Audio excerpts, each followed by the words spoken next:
Hello and welcome to episode 72 of Mad Knitting. I'm pretty sure this is episode 72. I've been getting it wrong lately, so the correct number I'll put on the bottom of the screen if I'm wrong. My name is Susan. My pronouns are she, her, hers, and you can find me online as madtownmama on Ravelry or madtown_mama on Instagram. And I'm pretty active in both of those places. Today is November 21st, 2024, and I'm coming to you from my home in Madison, Wisconsin, where it is a very cold, blustery day. It's the first kind of deep fall, heading into winter kind of day we've had so far this year. When we woke up, there was snow on the ground, which for me is kind of exciting, except that this is like the wet, slushy snow that's just gonna melt right away. So I can't play in it or snowshoe in it or really do anything except look at it. It's gonna melt soon because I think rain is coming. And it's also quite windy. We're actually under a wind advisory and it's like about 30 degrees Fahrenheit in the temperature, but it feels much, much colder than that. So it just sort of fits the mood of everything today. And I think that's all I will say about that. So in my episode today, I have a couple of finished objects, a few works in progress, plans, a little bit of plan that I will share with you because these are plans that will actually come to pass. But anyway, and then I will share a few things that I've been reading lately. It's definitely a drink a hot cup of tea kind of day. I am wearing this shawl that I made, I think 2 years ago or so, almost. It's called Rose and Honey. And it is, for me, quite a massive shawl. Definitely goes past my wingspan. This is a pattern by Gabriella Treminio, I think is her full name. And I used some neighborhood fiber company. It was like a single ply fingering weight yarn, and I'm blanking on the color name and the name of the yarn, but it's not superwash. It's, I think, merino, very soft, and I paired it with a strand of Knitpicks Aloft in the color Tarragon. And it made this beautiful bright lime green color. This shawl is very, very cozy. I love to wrap up in it. On cold days like today. It's pretty big, so it's sort of a hard thing for me to wear out because there's just like a lot of adjusting to do.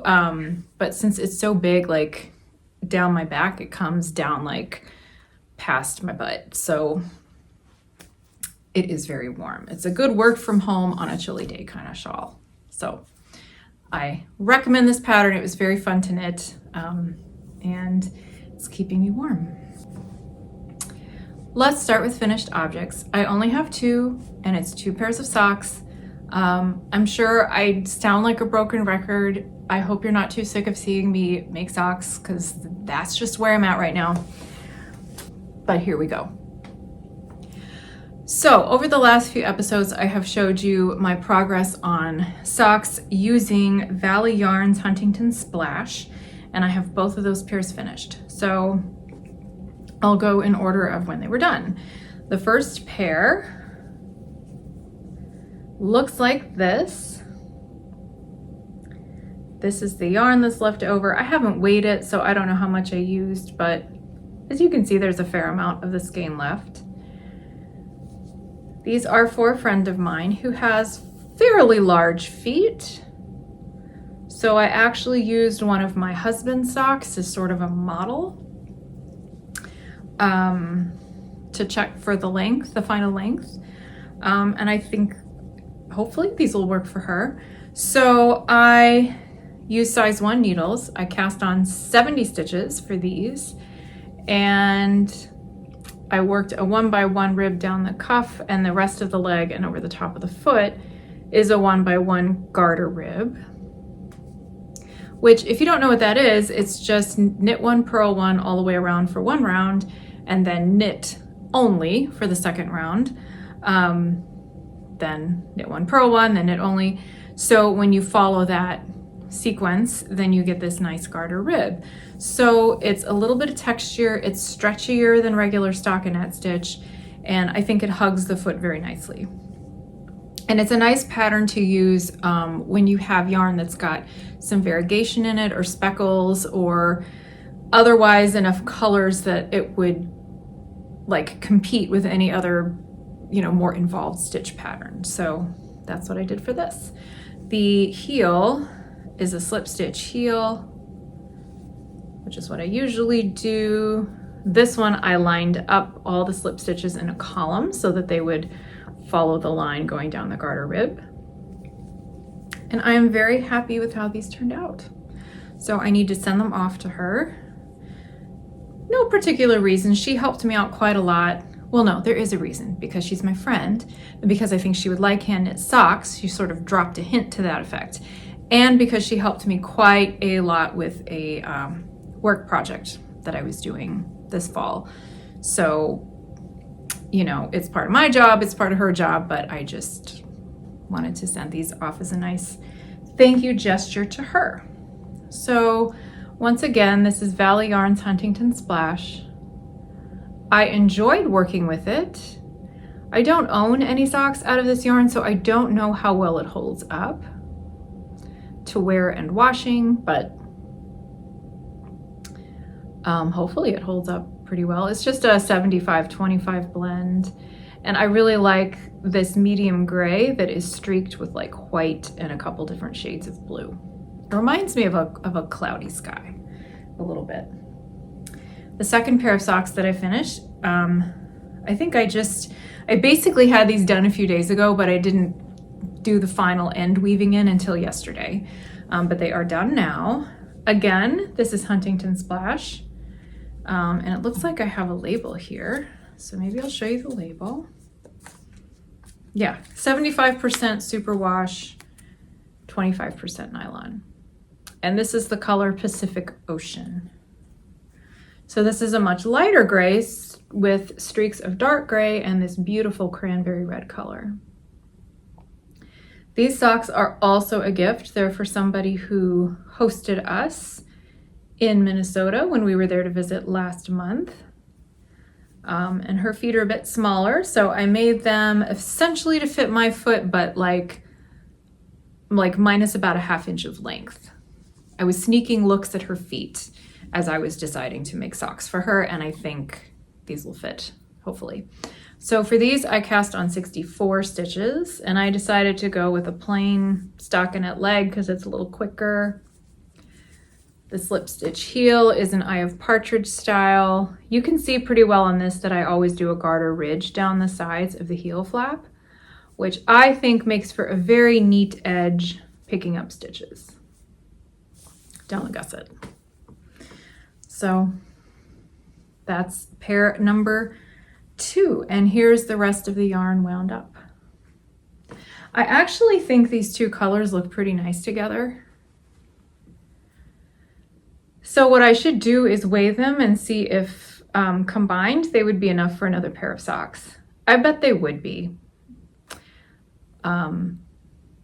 Obviously there's less left of this than this because the socks I made out of this darker gray are larger size. So I could figure out a creative way to stripe it or something. I don't know. We'll see. We'll see. I've knit so much with this yarn, I'm kind of ready for something different. Those are the only finished objects I have to show you for today, but there are a few works in progress to share. Let's go with socks first, and this will be fairly quick because it's socks. How much can I say about it? And you know I don't use patterns, I just kind of make them up. So this is a sock that I started last week. I was at a climate conference last week, which was a real mixed bag of emotions, I have to say. Like 1 week post-election, get a bunch of people from mostly nonprofits together to talk about climate change and how to move forward on that. There were a lot of people feeling discouraged and angry, maybe numb. I know there were definitely people who were fired up and really glad to be like part of a community of people who feel similarly about, you know, prioritizing things that will help us fight climate change and be better prepared for all the extreme weather that is sure to come our way.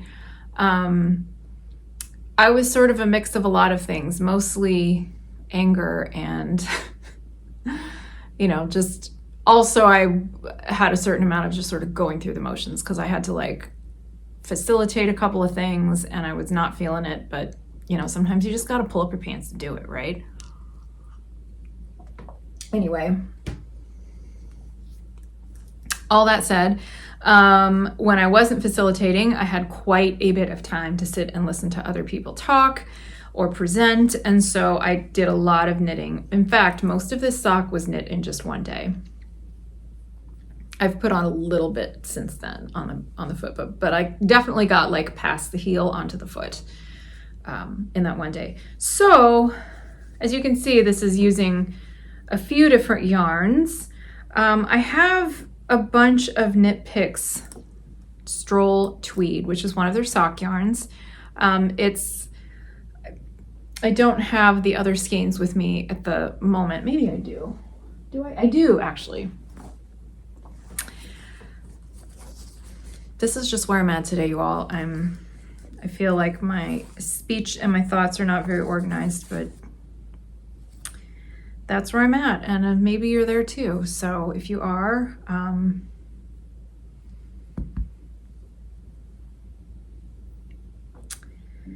you're not alone. Okay, these are the 3 colors of Stroll Tweed that I am using. The blue is left over from a hat that I made for a coworker a couple of years ago. So all I have is this one skein. The gray is left over from a pair of socks I made for my brother. No, for my daughter. I've made a lot of socks for other people out of Stroll Tweed. And then this white is just one that I have around for accents and stuff. So I didn't think one skein would be quite enough for a whole pair. And I don't really like shorty socks. Like, that's just not appealing to me. So I decided what I would do is the contrasting striped cuff with the blue as the main color for the foot. And then I will go back to the white for the toe, partially to save yarn and like reserve enough of this for the second sock, and partially just to help kind of balance out this very much contrasting cuff, you know, have that balance out with some more of the white on the toe. So I don't know that I have much to tell you other than, you know, I cast on 64 stitches. I did this stripe sequence. I'm doing plain stockinette for the main foot. I again have the Eye of Partridge heel. This is in the way. And, you know, it's an easy knit, and I don't even know who it's for. We will see. I'll just kind of keep it in the reserve, I guess. My own socks are kind of starting to wear out, I have to tell you. Like, I've had to throw away a couple of pairs that, like, the entire bottom of the foot was worn so thin that I just realized I couldn't really wear them anymore. And I was not interested in trying to, like, darn or do any kind of mending for the entire bottom of the foot. So that's where it's at. But anyway, this is like conference knitting. I got a lot done during a Zoom meeting today. So yeah, that's my work, my sock in progress. My first sock in progress. See what I mean about this shawl? Like, they slide around, they're good for around the house. Don't always wear things like this out. The final sock I will show you today is this one. Gorgeous, vibrant, bright purple. This is Wisco sock from Ewetopia Fibre Mill, Ewetopia Yarns, in the color Kamalanomenon, which was a special colorway just to celebrate Kamala Harris's candidacy, and some of the profits went towards that campaign. So I cast on, for this, again, size 1 needles. I have a lot of size 1 double pointed needles. Maybe I should talk about those. I'll do that next. Anyway, for this I cast on 66 stitches, and I am again doing this garter rib pattern down the length of the foot. This isn't a highly variegated yarn, but I feel like there is enough variation just within the purples that anything with too much patterning would be competing with the color changes in the yarn or the color variation in the yarn. So that's one reason I'm going with a simple pattern. Also, that's just because of how I roll with socks. But I'm partway through the heel flap here, and as you can see, I have the slip stitch column continuing from the garter ridge or the garter rib, and then I have a garter ridge going down the side of the heel. So still sock number 1. I have somebody in mind to give these to. So these are a gift knit. So I wasn't necessarily planning on talking about needles, but maybe I will, just because I have so many socks here and I can just show you the different needles that I use for them. So first of all, I made this needle roll.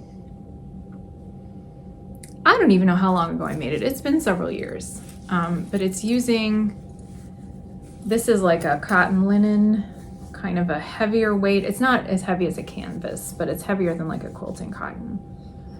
And this really cool bright print with birds on it. And on the inside, I have a couple of contrasting fabrics. So I designed this specifically with portability in mind. So I also like this flap that folds over. I didn't want it to stick out the sides, so I purposefully cut it to come in a little bit from the sides just so it wouldn't stick out. So it sort of has a look of an envelope flap. But the needles I have in here are a mix of zings, which are these aluminum metal ones, and they come in different colors according to what needle size you're using. So these are 3.5 millimeter, just for example, and they're a shade of green. They're very lightweight. They're very slippery, so if I'm doing something with color work, I kind of have to be careful, but I like that they're lightweight and fairly pointy. I don't like a dull tip. I have a hard time knitting with a dull tip. So I have those.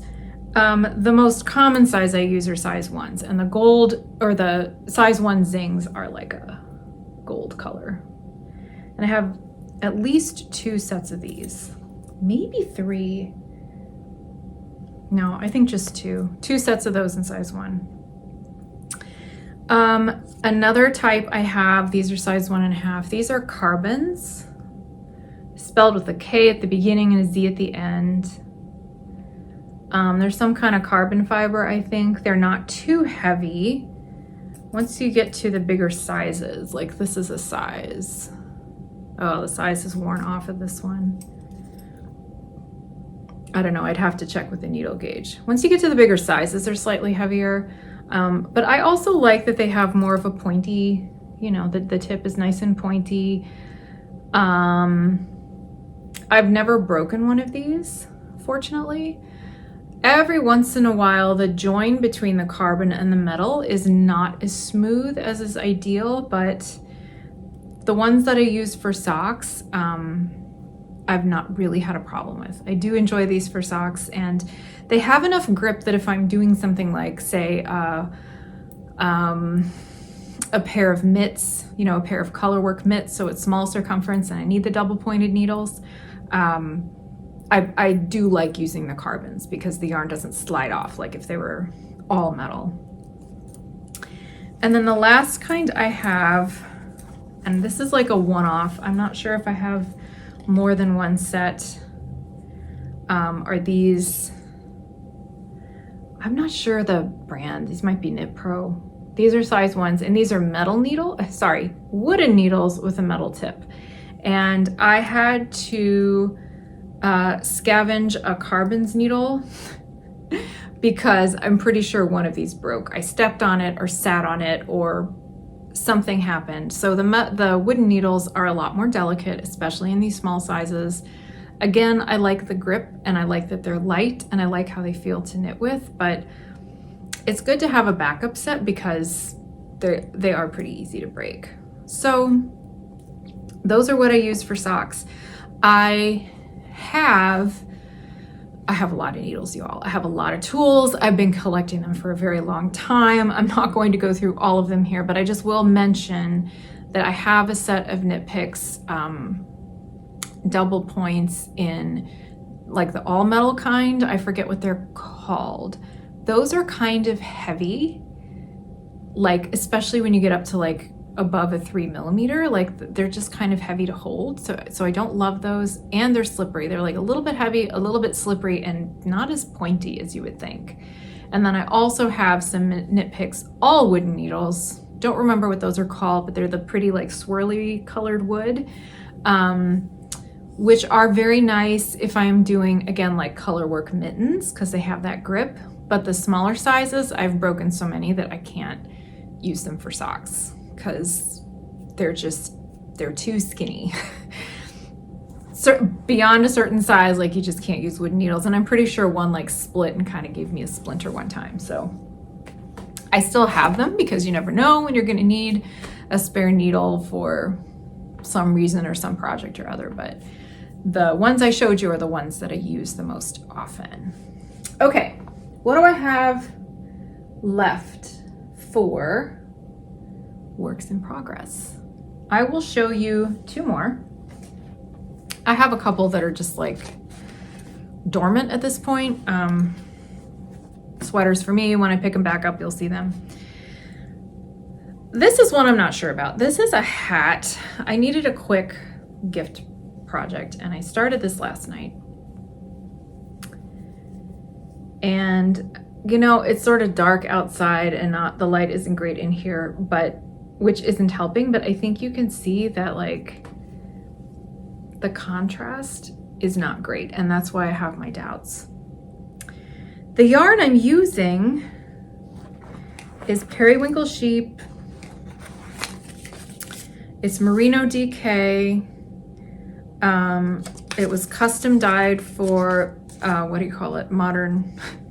custom dyed for MDK, and this label is so old that this has their old name on it. Now they are known as Modern Daily Knitting, but their previous name was a little too celebratory of the old South and Confederacy, so they did change it. Around that time, I remember this dyer ended her relationship with them because she wasn't comfortable selling her yarn under their name. So that was sort of a whole thing, but they were like closing out that yarn line because they weren't going to sell it anymore and it was on sale, so I bought a bunch. I have made a few things out of it already, including a sweater for myself, a colorwork sweater for my niece who has long since grown out of it, but I have all this stuff left. So I'm using, like next to each other, they look really good. This is a pine forest color and this is kind of a moody gray. And I thought they would work in color work. But when I started it today, like I was sitting in a meeting, when I got tired of the sock, I picked this up and I started working the color work chart, and it just, like, it's not, you can't really distinguish what the pattern's supposed to be. I don't like that. I like enough contrast that you can see what's going on. So I'm not terribly happy with it. You know, I wasn't like totally married to this idea anyway, so I might just rip it out and keep the yarn for something else. Plus, as you all know, I don't really like knitting color work with superwash yarn. For the person I have in mind, it really does need to be superwash because they have sensitive skin and don't like rustic wools, but I don't think this is it. The pattern's pretty cool. It's called Popinjay, and it's by a name I cannot pronounce. It's Carolina something that looks like a Slavic origin. And it's a colorwork hat that the possibilities really are pretty endless, I think. If you have a lot of different colors to use up, like say you have leftovers or scraps or a set of minis or something like that. It's a DK weight pattern. So the gauge for the main part of the hat is 5.5 stitches per inch. So I can always find other yarn to use if I really want to make this hat for another purpose. And I think she has a pair of socks in this pattern too, like with that same color work. I don't do color work socks, but if I did, I would be all over it. So this might get frogged, or I think it will get frogged just because I don't like it. I just don't like it. My final work in progress, which will also lead me into the plans I have for what's coming up, is something I just started a couple of nights ago. And I am not even done with this row, so I have to be very careful.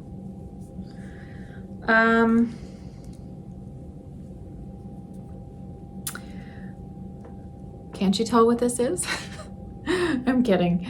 This is the beginnings of a sweater for one of my nieces. I am using the Tin Can Knits pattern Classic Cardigan.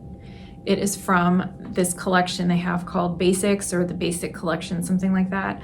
I believe that is also on their app, which I've never used, but maybe someday I will. So the Basics collection is a basic pullover sweater, if you buy the whole bundle, pullover sweater, the cardigan, hat, pair of socks. I think just those 4 things. But what's so cool about it is that, like all Tin Can Knits patterns, you get the instructions to make things in any size, from itty bitty baby to like a 70-inch circumference chest, adult size with a 70-inch chest circumference. And I haven't even looked at the sock pattern because I don't need a sock pattern, but for the hat and the cardigan and the pullover, you get at least 3 different yarn weights in there too. So even if your gauge is not like exactly right on what they give you, if it's somewhere close, you can probably pick a set of numbers that matches the best to the size you want to get, and you're off to the races. So I'm very happy with that. So the idea here is that I was dithering about what to make for my nieces for Christmas, whether to make them anything for Christmas, and I finally thought, how cute would it be to make a couple of colorwork hats for them? And then that led me down the road to, well, of course, then I have to make coordinating sweaters. So I'm starting with the sweaters. And in order to get these done in time, because Christmas is but a month and change away, I'm knitting plain sweaters. Colorwork hats will go by in a jiffy, I'm sure. So here we are. And Tin Can Knits is reliable. The Classic Cardigan is just like plain stockinette plus some ribbing for the trim. So I'll be good to go. I'm using Knitpicks Swish DK. For this sweater, it's the color Merino, which is a really beautiful teal, I guess. So they're having their big sale now, and Swish is discounted. So when I hatched up this plan, I had kind of mentally or in my cart picked out several colors for the hats, but I thought, you know what, I better check with my brother to see what color would be best for the sweaters. So I texted him and said, what are your daughter's favorite colors these days? And then I also sent him a link to the Swish page so he could just look and see what colors are there. So he sent me back some suggestions, and this is the color that the older child would most like. So I've started with hers. The younger one, her current favorite colors are fuchsia and magenta. And in the Swish DK line right now, there are about 3 at least possibilities. So I picked the brightest one, which is called Crush. It is about as bright pink as you can get. I think it's like not even showing up as, it's kind of yellowed out a little bit on my phone camera here, probably because it's such a gray day. But I think she'll look adorable in this. So she will get a sweater in this as well. But my idea is to make hats for them using these colors and some other contrast colors that I also picked up. So I'm gonna pull these out and show you now. I have everything in one big bag here to keep it organized and together. So I have a couple of different hat patterns in mind. One is called Christmas Cracker by Faye Huntington of Uki Knits. And it's fun. It's got a lot of different sort of holiday motifs and uses a lot of different colors. And I think that would be really fun. There's another one called Winter Carnival by Whimsy North. The designer's name is Margaret Stauffacher, and she actually lives in Madison. I've never met her, but it's cool that she's in my city. And I think both of those designers have a background in either textile design or marketing and design or something. So like they have some actual like technical skills in art and design, which isn't of course a requirement for somebody who designs knitwear, but I think it really comes through when you look at their designs and the way they use colors together and do proportions and things like that. So anyway, I just think it's cool. So the other colors I picked out, and I have to narrow down a little bit exactly how these will go together, are these. This is the color Throne. So it is darker. It's a darker shade of pink than Crush. So you can see how they look next to each other. So these might actually go together in one hat, we'll see.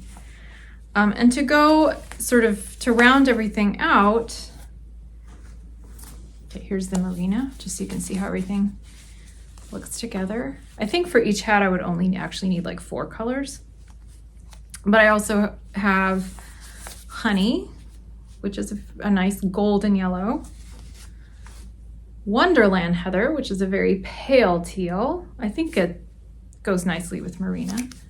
White, and this dark navy is called Mimic. So it's dark navy that almost leans a little bit purple.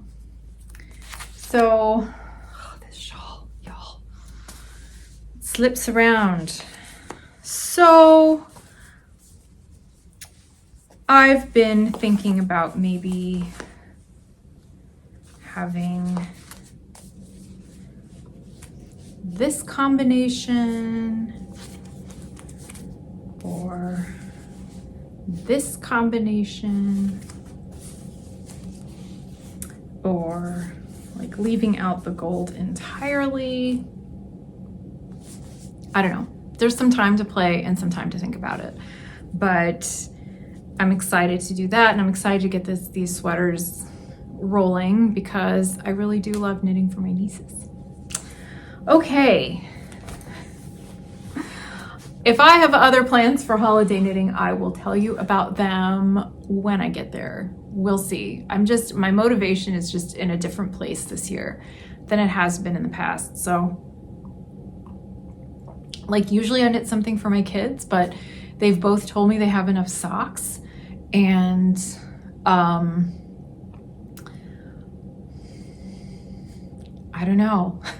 My son's in college now and he lives in a dorm room and he doesn't have a whole lot of extra space. So, you know, I don't want to be giving him stuff that he doesn't have use for or room to keep.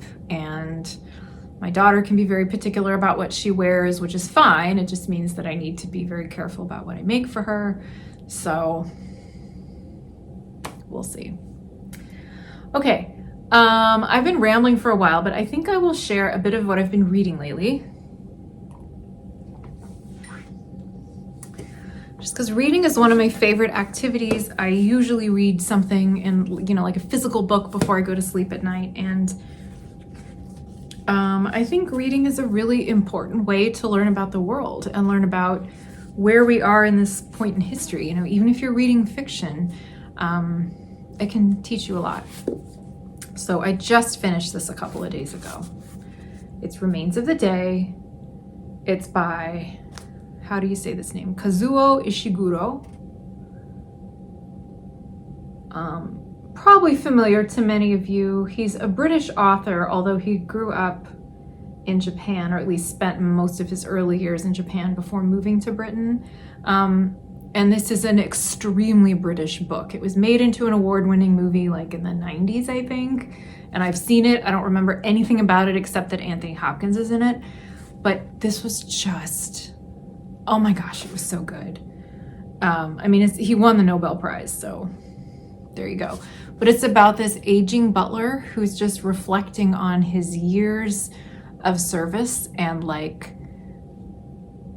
his role in, being the butler in this grand estate that was owned first by nobility or some aristocrat, and who hosted several important world leaders. And so like history was unfolding in front of them as he served them tea and dinner and stuff.